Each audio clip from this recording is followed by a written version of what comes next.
నమస్తే అంటే. నమస్కారం. మిమ్మల్ని చూడడానికి ఈ రోజు ఇంటికి నేనే వద్దాం అనుకున్నాను, ఈలోగా మీరే వచ్చారు. ఏమిటి పెళ్ళైన తర్వాత కనపడమే మానేసావు? ఏం చేయనా అంటే హాస్పిటల్ వర్క్ చాలా ఎక్కువగా ఉంది. ఇంత దూరం ఎలాగో రాని వచ్చారు, మా క్వార్టర్స్కి రండి. రాణి మిమ్మల్ని చూస్తే ఎంతో సంతోషపడుతుంది. ఇప్పుడు కాదులే, ఇంకోసారి వస్తాను. రాణిని అడిగానని చెప్పు. అలాగే. శ్రీనాథ్ ఎక్కడున్నాడు? రూమ్ లో ఉన్నాడు, రండి తీసుకెళ్తాను. అక్కర్లేదు, నీ పని నువ్వు చూసుకో. సరే.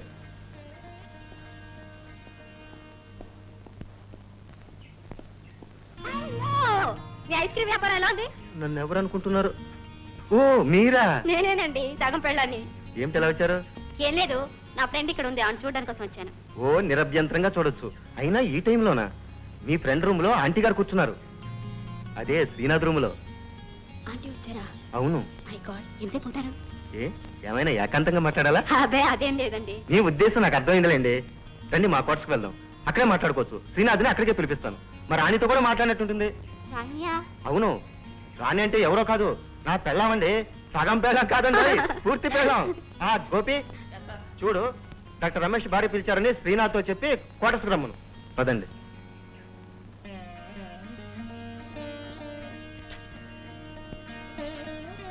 శ్రీనాథ్, ఈవిడికేం పర్వాలేదు కదా? ఏం పర్వాలేదమ్మా, నువ్వేం కంగారు పడకు. కూర్చో. పోనీవే ఉంటారమ్మా.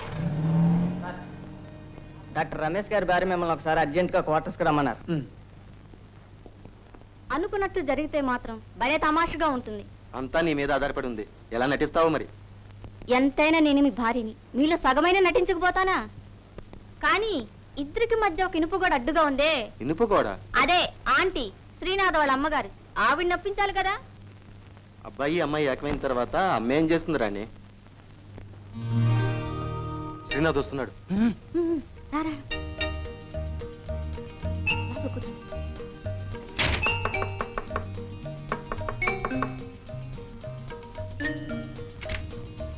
రానయ్యారా? కూర్చోనయ్యా. ఏమిటమ్మా అర్జెంట్ గా రమ్మన్నావు, ఏంటి విషయం? అన్నయ్య. రాణి, నీకు మళ్ళీ మళ్ళీ చెప్తున్నాను, శ్రీనాథ్ని మాత్రం ఇందులో ఇరికించుకో. మీరు ఊరుకోండి. చెల్లెలు కష్టం వచ్చినప్పుడు అన్నయ్య ఇతడు కాక ఇంకెవరితో చెప్పుకుంటుంది? ఏ అన్నయ్య? అవును కరెక్టే. వాసగా నీకెందుకు నువ్వు చెప్పు. నువ్వు మా పెళ్లికి వచ్చావు కదా. అవును. సుజాత అని నాకు ఆ ప్రాణ స్నేహితురాలుంది. అది పెళ్లిలో నేను చూసిందట, నీకు మనసు ఇచ్చేసిందట. దానికి వాళ్ళ నాన్నగారు వేరే సంబంధాలు చూస్తున్నారని తెలిసి ఇంట్లో నుంచి పారిపోయి సరాసరి ఇక్కడికి వచ్చేసింది. అవునన్నయ్య, నేను రాగానే బాగా చివాట్లు పెట్టాను, కానీ నా మాట వింటేనా ఏమంటుందో తెలుసా? నేను మనస్ఫూర్తిగా అతన్నే భర్తగా నిర్ణయించుకున్నాను, భారత స్త్రీగా ఒకరికి మనసిచ్చి ఇంకో నెల పెళ్లి చేసుకోనని ఒకటే గోల. నేనంతా చెప్పి చూశాను, కానీ నా మాట వింటేనా చివరికి ఏమంటుందో తెలుసా అన్నయ్య?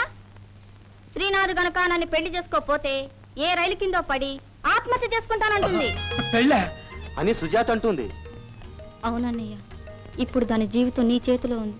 ఎలాగైనా పెళ్లి చేసుకుని దాన్ని కాపాడు. అదిగా అదిగా రమేష్, నా సంగతి మీకు తెలుసు కదా. అది తెలుసు గనకే ఇది జరిగే పని కాదని నీకు ఎన్నోసార్లు చెప్పాను, విన్నావా? ఉమ్మ చెల్లెలు సుమను వీడు ప్రేమించాడు. అవును. అయ్యయ్యో, అలాగా? పాపం, ఈ మాట విని సుజాత ఏ అగత్యానికి పూనుకుంటుందో.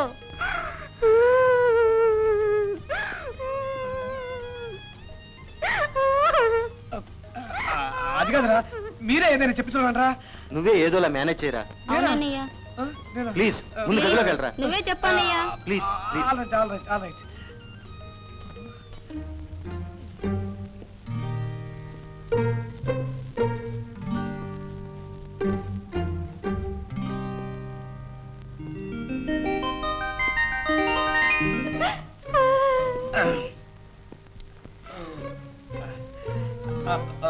చూడండి, నా మాట విని మీరు ఈ మొండి పట్టు వదిలేయండి.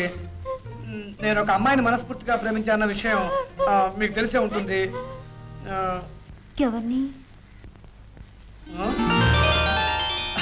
అరే మీరా? చెప్పండి, ఎవరిని ప్రేమిస్తున్నారు? ఒక అల్లరి పిల్ల ఉందిలేండి. ఇన్నాళ్ళు ఆ అమ్మాయి మామూలు ఆకతాయి పిల్ల అనుకున్నాను. మరి ఇప్పుడు? ఇప్పుడా? ఎంత రాలుగాయి.